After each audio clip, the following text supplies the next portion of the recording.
We've all seen it, the endless circular arguments that have defined the Potthast family's presence on 90 Day Fiancé. The shouting matches over dinner tables, the tense confrontations in office parking lots, the tearful accusations in sterile conference rooms. For years, we've watched Andrei Chobotaru, the blunt, demanding husband from Moldova, clash with his American in-laws. We saw Chuck, the flustered patriarch, constantly trying to keep the peace. We saw Jen and Becky, the perpetually suspicious sisters, questioning Andrei's motives. And we saw Charlie, the volatile brother, spiraling into drunken rages, accusing Andrei of trying to steal their father's legacy. It was reality TV gold, a textbook case of a family squabbling over money and control. We all thought we understood the dynamic. We all thought Andrei was a hot-headed mooch trying to force his way into a family business. But what if we were wrong? What if he wasn't trying to get in? What if he was the only one brave enough to ask the question they were all terrified to answer? Where does the money really come from? This is a drama that goes deeper than petty jealousy and sibling rivalry. What you are about to hear is the result of a sprawling investigation pieced together from public records, anonymous sources, and the tireless work of digital sleuths. If you want to follow every twist and turn of this shocking exposé, make sure you click that subscribe button and ring the bell for notifications. You are not going to want to miss a single update as we unravel the Potthast family secret. Our story begins not on a television set, but on a brightly lit computer screen in the quiet suburbs of a Midwestern town. It's late. A dedicated fan of 90 Day Fiancé, a woman who we'll call Jessica, is indulging in a different kind of obsession: real estate. By day, she's a paralegal, but by night, she's a hobbyist who finds a strange satisfaction in tracing the lineages of properties through labyrinthine county clerk websites. On this particular night, fueled by caffeine and curiosity after watching a particularly heated family fight on a rerun, she decides to mix her two hobbies. She wonders, how successful is Potthast Properties really? It's a simple question, one that many of us have probably asked. But unlike us, Jessica had the skills and the patience to find an answer. She started with the basics, searching for LLC filings under the Potthast name in the Tampa, Florida area. She found them, of course. Potthast Properties, CMP Capital Investments, and a few others.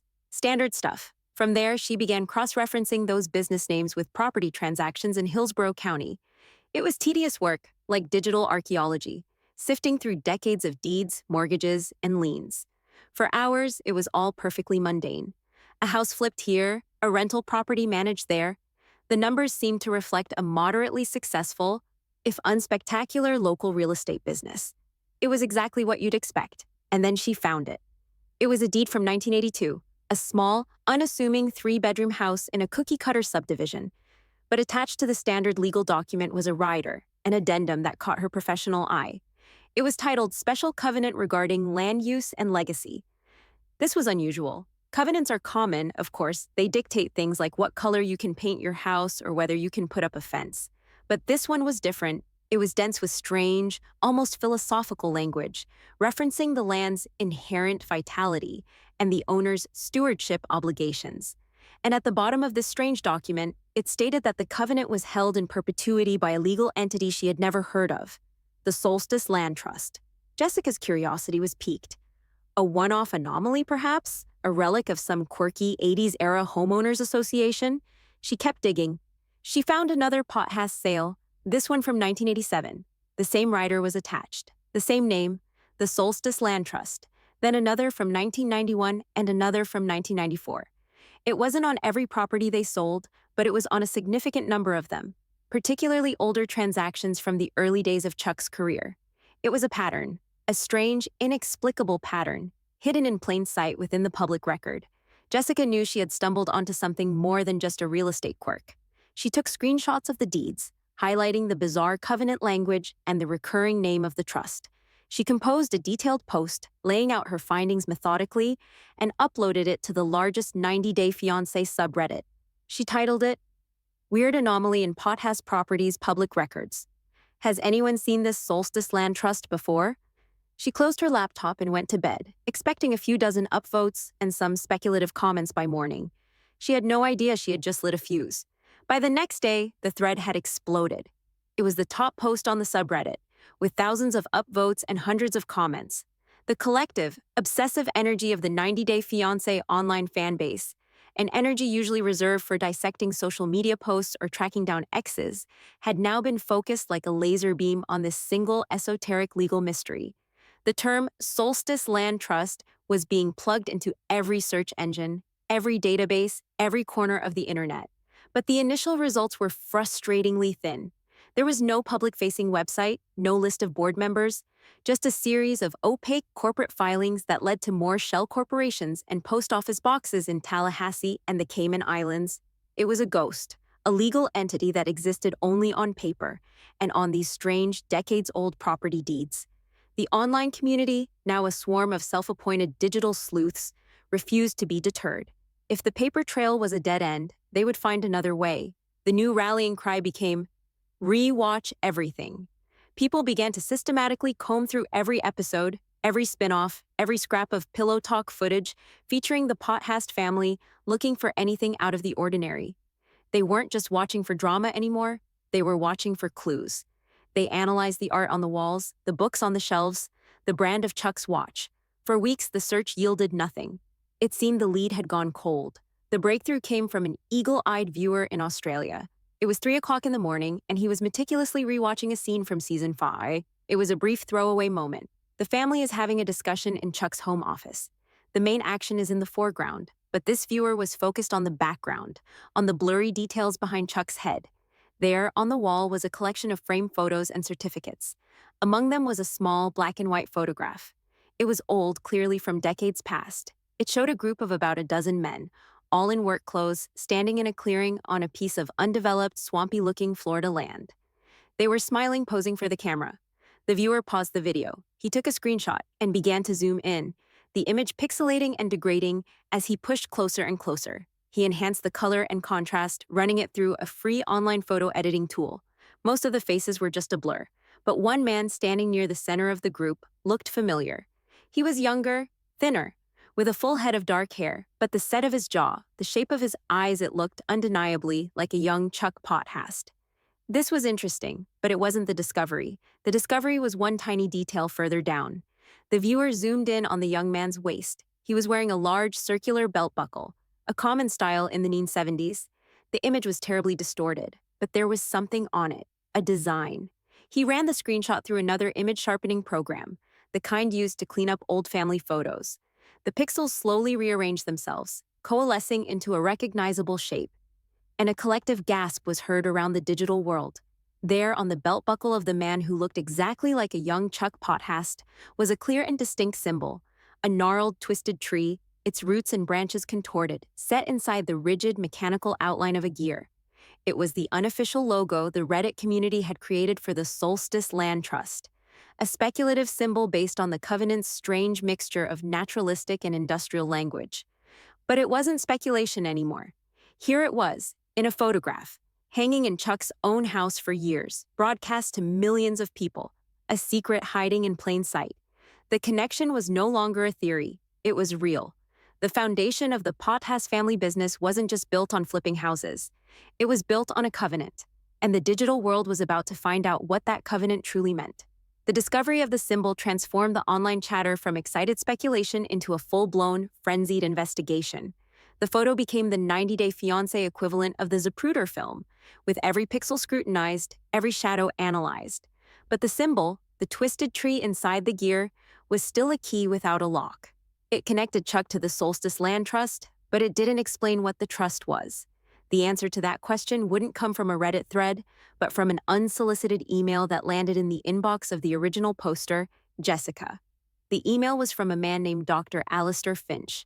He introduced himself as a historian, specializing in fringe communities and alternative belief systems in 20th century Florida. His tone was weary, cautious. He said he had been following the Reddit discussion with great interest and believed he could provide the context they were missing. He also said that this particular subject had cost him his career. He'd been dismissed from his university position and professionally ostracized over a decade ago for his unsubstantiated and inflammatory research into a series of powerful Florida landholding trusts. He had been effectively silenced, a disgraced academic relegated to writing for obscure journals. Until now, Jessica, after a lengthy verification process, arranged a video call. On the screen appeared a man in his late 60s, with tired eyes and a library of dusty books behind him. He spoke in the careful, measured tones of a lifelong academic, but with an undercurrent of vindication, of a man who had been waiting years for someone to finally ask the right questions. He began his story. The Solstice Land Trust, he explained, was a public-facing, legally sanitized name. It was a shell designed to interface with the mundane world of property law and county clerks. The real name, the internal name used by its members, was the Everglade Covenant. The Covenant was not merely a land trust. It was a powerful, highly secretive, and deeply esoteric organization that flourished in the economic boom and countercultural chaos of 1970s Florida. They were not a cult in the traditional sense of communes and charismatic leaders. They were far more sophisticated, more dangerous. The Everglade Covenant, Dr. Finch explained, was founded on a core belief that the Florida swampland, the Everglades, the wetlands, and the aquifer system possessed unique, mystical properties.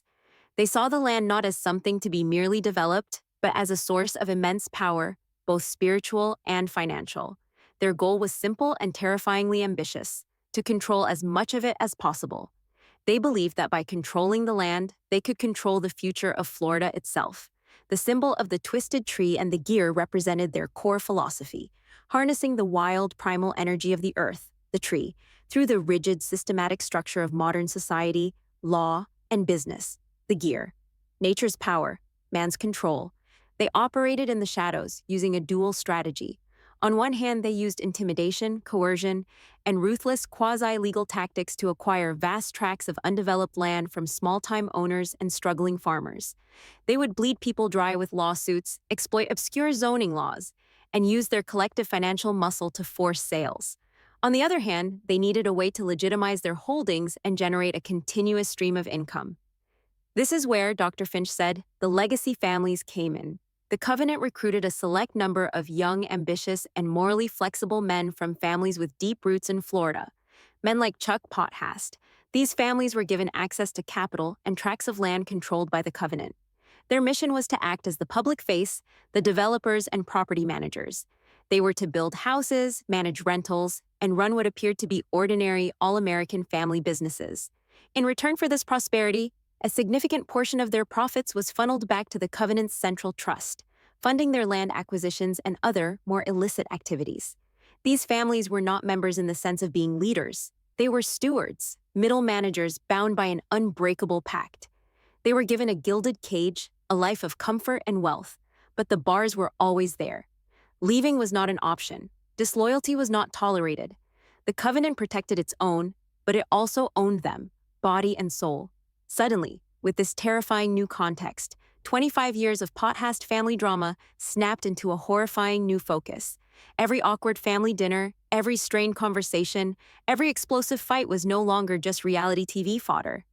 It was a performance, a desperate pantomime staged by a family living under unimaginable pressure. We weren't watching a family fighting over a business. We were watching prisoners fighting over privileges in their cell block. Let's start with the patriarch, Chuck. We've always seen him as this well-meaning but weak and ineffectual father, constantly overwhelmed by his squabbling children. His constant stress, his visible discomfort, his desperate attempts to placate everyone, we read it as a lack of a backbone, but reframe it through the lens of the Covenant. Chuck's fear isn't about his kids fighting. It's the bone-deep terror of a man who has been trapped for 40 years. He's not the patriarch. He's the branch manager of a dangerous, clandestine organization. His entire life has been a balancing act, trying to meet the demands of the unseen trust above him while managing the chaos of his family below. Every time his children's drama spills out onto national television, it's not just an embarrassment. It's a potential breach of the secrecy that keeps them all safe. His refusal to show the books to Andrei wasn't about hiding profits from a son-in-law. It was about hiding the entire rotten structure from an outsider who could bring the whole thing crashing down. His constant stress, his health scares, it's the physiological toll of living a lie, of knowing that one wrong move could lead to consequences far worse than a bad season on TLC. Now consider the sibling rivalry, Becky and Jen and Charlie, their vicious, relentless fighting over scraps of the family business. We called it greed, entitlement, jealousy. But it's something much more primal. It's the panic of people born into a system they can never leave. They know, on some level, that this business is the only world they will ever have. The covenant doesn't let people just quit and go get a job somewhere else. You don't walk away from a legacy family. Their fighting is so intense because the stakes are absolute. Gaining more control within the family business isn't just about getting a bigger house or a nicer car. It's about securing their position within the only power structure they will ever know. It's a fight for survival. They are tearing each other apart for a bigger share of the gilded cage because they know they will never, ever be allowed to fly free. Their flashy lifestyles, the constant need to project success, it's not just vanity, it's a requirement. Legacy families are expected to look prosperous, to maintain the facade of legitimate all-American success. They are performing their roles for an audience they can never see, the watchers from the trust. And then there is Charlie, poor self-destructive Charlie. His drinking, his erratic behavior, his public meltdowns. We've dismissed him as the family screw-up, the embarrassing alcoholic brother. But look again. His behavior isn't just a personal failing. It's the desperate, frantic actions of a man cracking under the strain of a life he never chose and a secret he can no longer bear. He is the weak link in the chain, the one who feels the weight of the lie most acutely. His drunken rants at family gatherings, his accusations and paranoia, it's not just alcohol talking. It's his subconscious screaming out the truth, trying to burn the whole rotten structure to the ground because he can no longer live inside it. Chuck's desperate attempts to get him into rehab and control his behavior aren't just a father's concern. They are the actions of a manager trying to contain a massive liability before the home office finds out. Charlie's self-destruction is a direct threat to the family's precarious position within the covenant. And this brings us back to Andrei, the outsider, the villain, the one who came in and seemingly started all the problems. For years, we watched him interrogate Chuck, demanding answers, demanding to see the books, demanding transparency.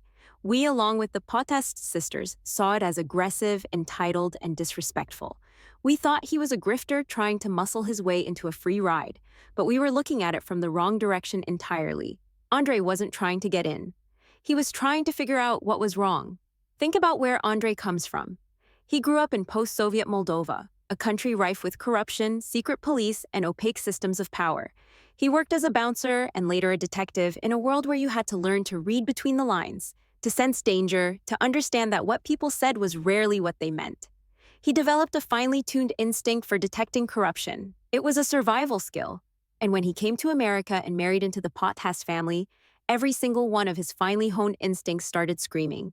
He saw a family business with no clear structure, a patriarch who was evasive and terrified of direct questions, siblings who fought like cornered animals over unclear stakes, money that seemed to flow in ways that didn't quite add up. To a man from Andrei's background, this didn't look like a normal American family business. It smelled like the crooked, shadowy operations he had spent his life navigating back home. His demands to see the books weren't an attack. They were diagnostic. His aggression wasn't an attempt to take over. It was the survival instinct of a man who knew he had walked into a trap and was desperately trying to map the walls. He could smell the rot. He could smell the fear. He was the only one who didn't grow up breathing the poisoned air. So he was the only one who knew something was deeply, fundamentally wrong. Andrei wasn't the antagonist of the story. He was the detective.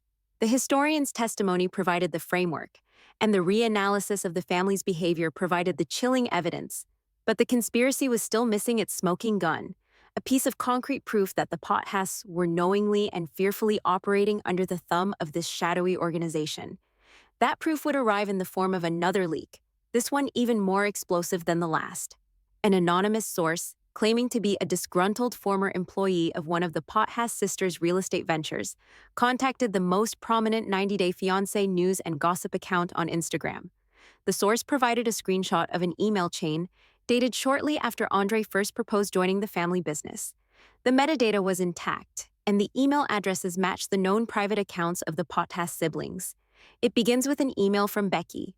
The subject line is simply, "Urgent A." She writes, "We need to have a serious family meeting without Dad at first. This situation with Andrei is getting out of control. He keeps pushing about the books and the master plan for the properties.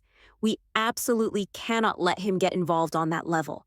You both know what happens if the trust finds out we have an unvetted partner looking at the legacy accounts. They don't just ask questions." A few hours later, Charlie replies, his response characteristically blunt and angry. "This is Dad's mess. He should have handled this years ago. The second Libby brought this guy home, He is putting all of us at risk because he can't say no to his princess. Is he forgetting the rules? Is he forgetting what happened to the Martins in the 90s? This is not a game. I'm not taking the fall for his sentimentality. The final email in the chain is from Jen, attempting to be the mediator, but her fear is palpable beneath the surface. Charlie freaking out isn't going to help. Becky is right. We need a unified front. We need to manage Andrei, keep him happy with the small-time flips, the cosmetic stuff. He can never, after see the solstice paperwork or the transfer schedules. We just have to contain this. Dad is too stressed to handle a confrontation. It has to be us. This was it, the smoking gun. In their own words, the siblings confirmed everything. The existence of the trust, the fear of its retribution, the concept of an unvetted partner, the legacy accounts, the solstice paperwork, and a chilling cryptic reference to another family, the Martins, who seemingly ran afoul of the Covenant years ago. This wasn't just about protecting a business from a nosy in-law. This was about damage control within a conspiracy. The email leak proved that the family's on-screen drama was just the tip of the iceberg.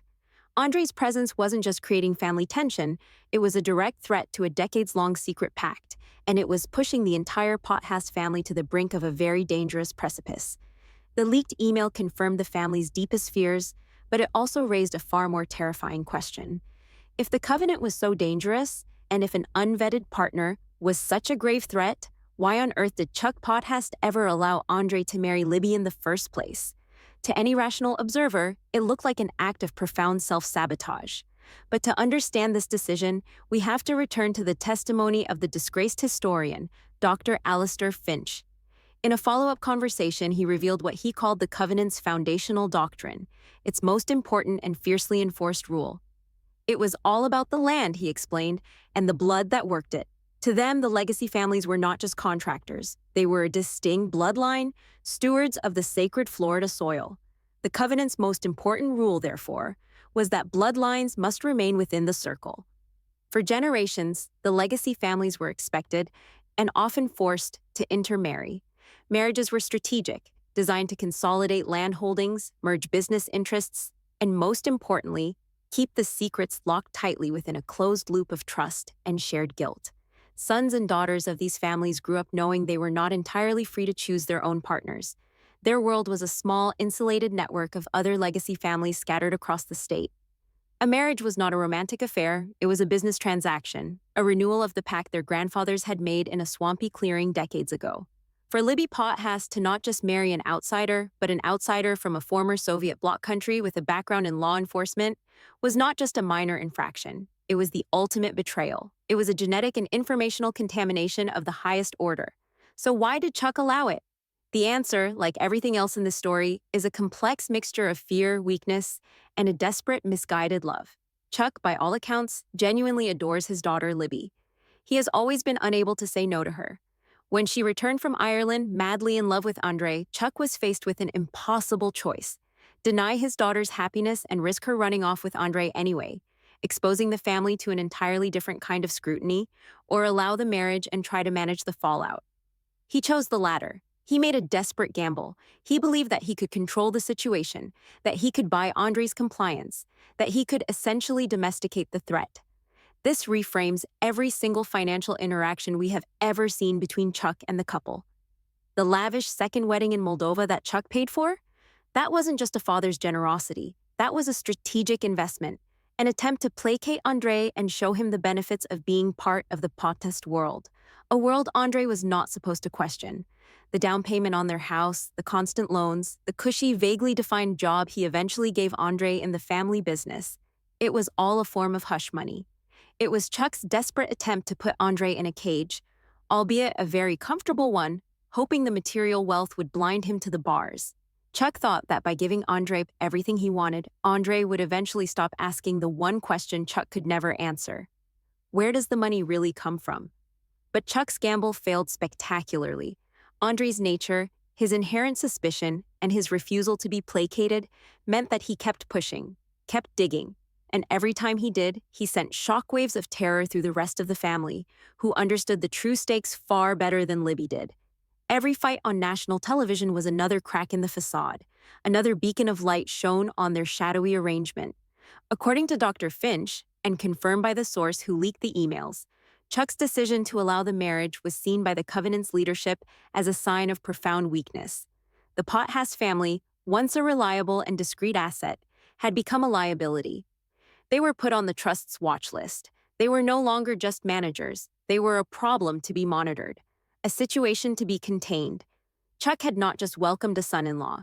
He had invited a lit fuse into the powder keg, and now the entire family was living on borrowed time, praying it wouldn't reach the barrels.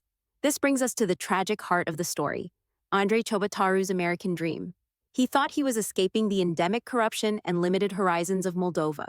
He saw America, and specifically Florida, as a land of opportunity, a place where a strong, determined man could build a new life, a better life for his family. He went through the K-1 visa process, learned a new language, and moved across the world, all in the pursuit of that dream. And on the surface, he achieved it. He married a beautiful woman who loved him. He had a healthy child, he lived in a large, comfortable house in a sunny American suburb, and he was given a job with the potential for high earnings. He had won. He had escaped. But the chilling reality is that he didn't escape anything. He just traded one form of corruption for another, a far more sinister and sophisticated one. He unwittingly married into a gilded cage, a family bound by a secret, multi-generational pact that was more controlling and inescapable than anything he had ever known in Moldova. In his home country, the corruption was at least visible. You knew who the oligarchs were, you knew which cops were on the take, you understood the unspoken rules of the game. It was a crooked system, but it was a system he understood. He knew the players and the board. In Tampa, he found himself in a prison with invisible walls. He was surrounded by wealth and comfort, but he had no real autonomy. He was trapped in a family dynamic governed by a deep, unspoken fear that he could sense but not identify. His every move was scrutinized, not just by his in-laws, but as he would come to realize, by forces he couldn't even see. His struggle was no longer about getting a bigger piece of the American pie. His fight had become something far more elemental. It was about trying to extract his wife and child from a situation they might not even fully understand. Libby, having grown up within the system, likely saw her family's secrecy and anxiety as normal. The Covenant was the water she swam in. She couldn't perceive it as a threat in the same way Andrei could. Every fight we saw between Libby and Andrei about her family takes on a new, heartbreaking dimension. When Andrei pushed for them to move away, to create distance from her family, it wasn't an attempt to isolate her. It was a desperate escape plan. He was trying to get his family outside the blast radius of whatever disaster he felt was inevitably coming. When he fought with her about her dependence on Chuck's money, it wasn't about his own pride. It was about his instinct telling him that every dollar they accepted from Chuck was another bar on their cage, another link in the chain that bound them to the family's dark secret. He wasn't just fighting for respect or for a role in the business.